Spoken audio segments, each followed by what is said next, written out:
Hello, welcome to another episode of Walking the Spiritual Path with myself, Roy B. from Roy B. Man of Merlin.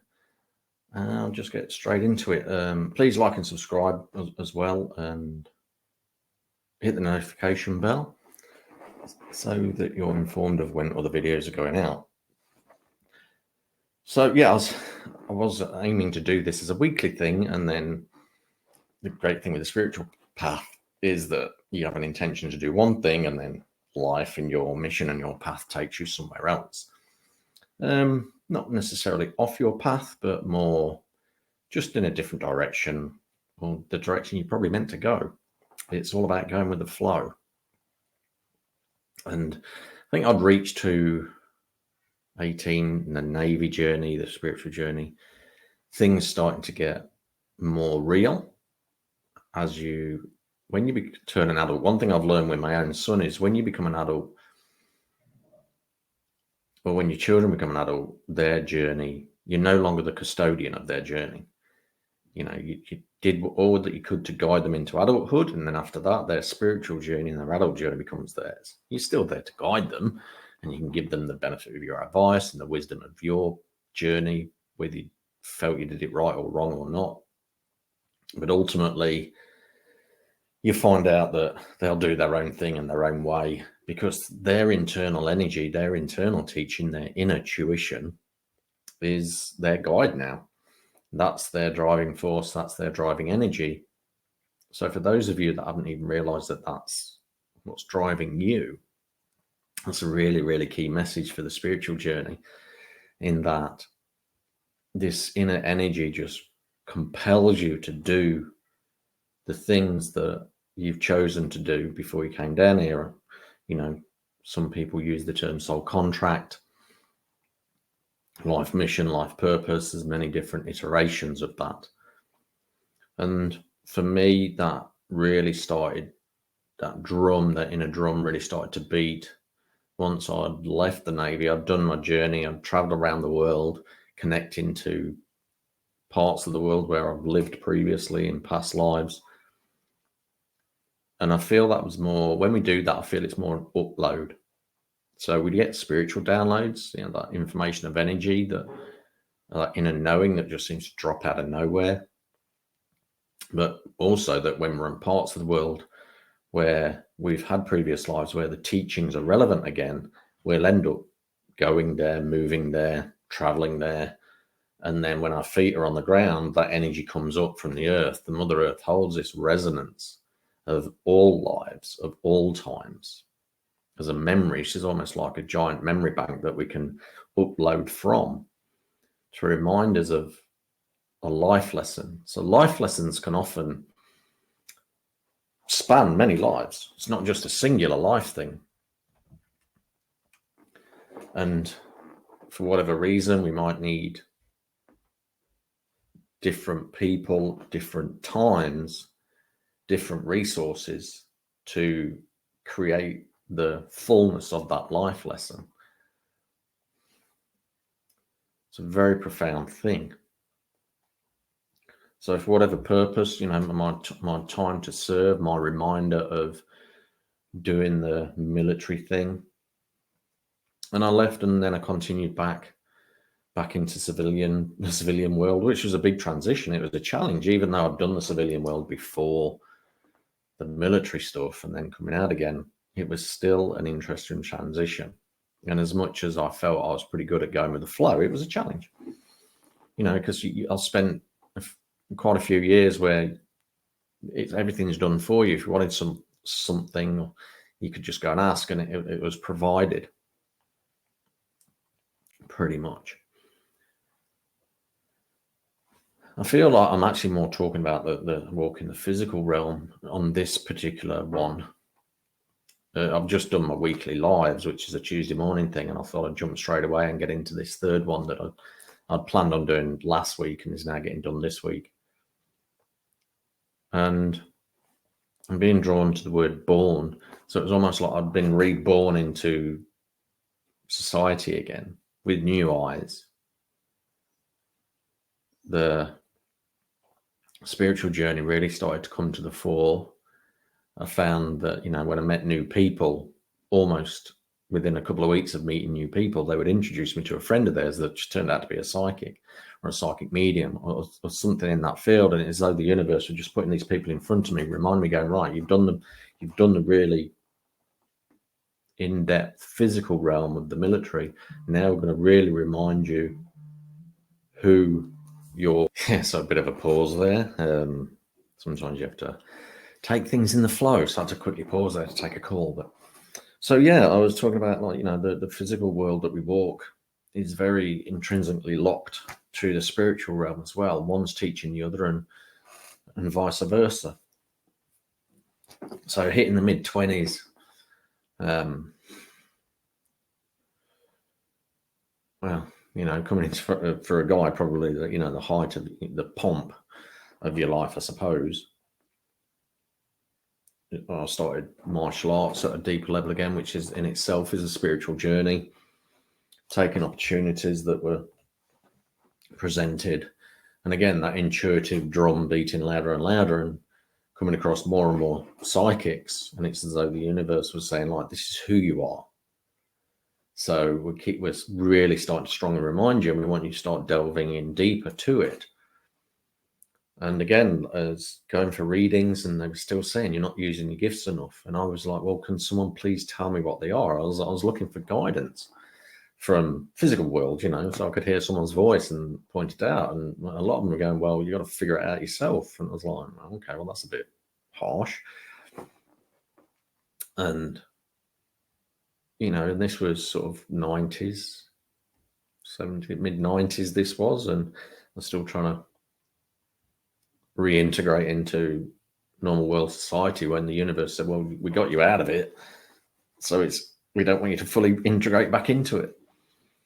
So it's worth always looking at your journey and looking at major changes and see what that major change was actually really doing in the background on your spiritual journey. And I suppose the forces, even though on one level got me deeper into society, it got me out of society, so that intuition and my spiritual journey could fill that void. And then I was just doing day-to-day life and following things. And sometimes the spiritual journey just looks like that. You don't feel like you're doing anything grand and profound or deep or anything like that. And yet it was still there. I bought my first crystals, so that the gateway drug to spirituality, crystals, interestingly enough, rose quartz and hematite.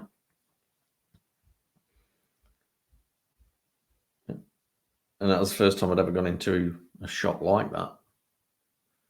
So I'll excuse the pausing. I'm just having to recall what was going on back then, and it was in regards to spiritual stuff, bar the reminder of psychics and things like that. A near-death experience. Crashed a car at 160 kilometers an hour, and I just thought, that's it, I'm done. I knew what speed I was doing. The car started to roll in a field, and I just saw this big white energetic sphere around me that completely protected me. And to this day, I'm still not 100% sure whether I created that or whether spirit created that. But what it did show wasn't my time to go, and I've got a big purpose, that there's other things out there looking out for me. My spirit guide from when I was 7 was still there. I'm not fully connected with him yet at that time either. I mean, part of me felt it was the angels protecting me with that energetic barrier. I mean, look, you could even go down the route, am I being watched over by starseed beings? And it was an energy beam of hard light that protected me. There's so many different ways you can go down this and look at this and view this, and they could all be right, they could all be wrong, and this is just my perception. It's the great thing with the spiritual journey, there's just so many options you can theorize about, and sometimes that one feels definitely right for that moment, and then the next day it doesn't. I was saying, jumping forward, I was saying that I did a beautiful spiritual medicine journey on the weekend, and I got a dressing down from my team saying, look, we've got to remind you of your mission and the enormity of it, and that you chose it. And that was very interesting, that I'd chosen my mission, and part of my mission in my mid-20s was just to kind of drift, not knowing which way to go. And I suppose I was just trying to feel my way of where to integrate for the next stage, which was, the few years leading up to becoming a parent and the few years leading up to changing environments and going from literally one side of the world to the other. So our spiritual journey is always such a deep, deep thing, but can sometimes be a nothing thing too.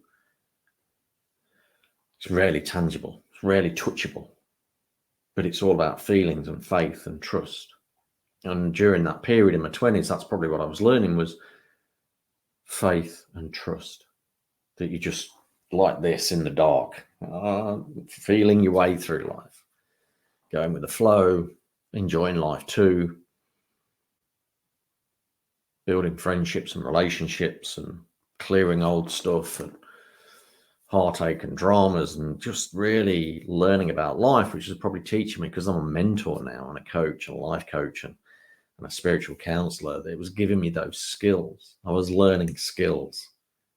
So and often the spiritual journey, you're doing the physical world life because you're learning skills that's going to help you. And I was definitely learning skills, how to deal with others, how to deal with conflict. I started my journey doing as a nightclub doorman as well, which is an interesting, fun time. You could write a book about that on the physical world level, just comedy perspective. Which is a very, very non-spiritual thing, really. So the irony is, and the paradox is, our spiritual journey often involves us walking a path which is very, very, on the outside, very, very non-spiritual. So maybe that's the message for this episode, which is a bit shorter than the others, in that you're always on your journey, even if you think you're not. You're always walking your path, even if you think you're not. You're always on your mission, even if you think you're not. And I use the word think very carefully there, because when you truly feel into it, you'll always know that you're walking your path. You'll always know you're on your mission. You always know that you're in the right place at the right time, in the right moment, which gives you a sense of comfort. So for those that are watching this, if you're feeling lost, tune into where you are right now, knowing that you're on your path, knowing that you're on your mission, even if you don't know what that is. Because even such a powerful mission is delivered in the right moment and the right time. I know I'm on my mission. I've got a rough idea of what it is, but the real true core of it hasn't quite turned up yet. I know it's close from the dressing down I got the other day. But from a human perspective, what I consider, again, look at it from a military thing. It's like your superior saying, right, there's a mission coming up. What is it? We can't tell you. But then in that moment, you're on a mission for something. But there's a divine reason why they haven't told you the actual details of said mission. They might say, well, Lord, go and practice down the gun range. You're going to need it. And my 20s was kind of like that, going, look, go and practice life. You're going to need it. Practice, perseverance, and consistency. 3 key components to the spiritual journey. Do anything with consistency, persistence, and perseverance. Keep doing it until it works. So yeah, that's where I'll leave it. Nice, short and sweet one this week. I don't tend to recall my journey. I tend to just live it. I'm not sure what I'm going to say on the next one. Just trust. I'll just start and see what comes out, really. And that's kind of spiritual journey. Just keep doing it. And sometimes it looks more profound than others. Sometimes it looks more focused than others. Sometimes it looks more structured than others. And sometimes it looks complete chaos. And as long as you're always comfortable with whichever version turns up, you tend to be at peace. But when you're at peace, you can realize what's going on more often than not. So you can flow with it. You're not about controlling it. You're about flowing with it. You're never in control of the ocean when you're on a boat, but you can kind of control where you're heading. Life is like an ocean. You're never in control, but you kind of got a gist of where you're heading. And sometimes you just drift around. Wise words of wisdom that probably might not help, but may well help. So anyway, thanks for tuning in. Like and subscribe, hit the notification bell, and share this around. Thanks so much for watching. See you again soon. Bye-bye.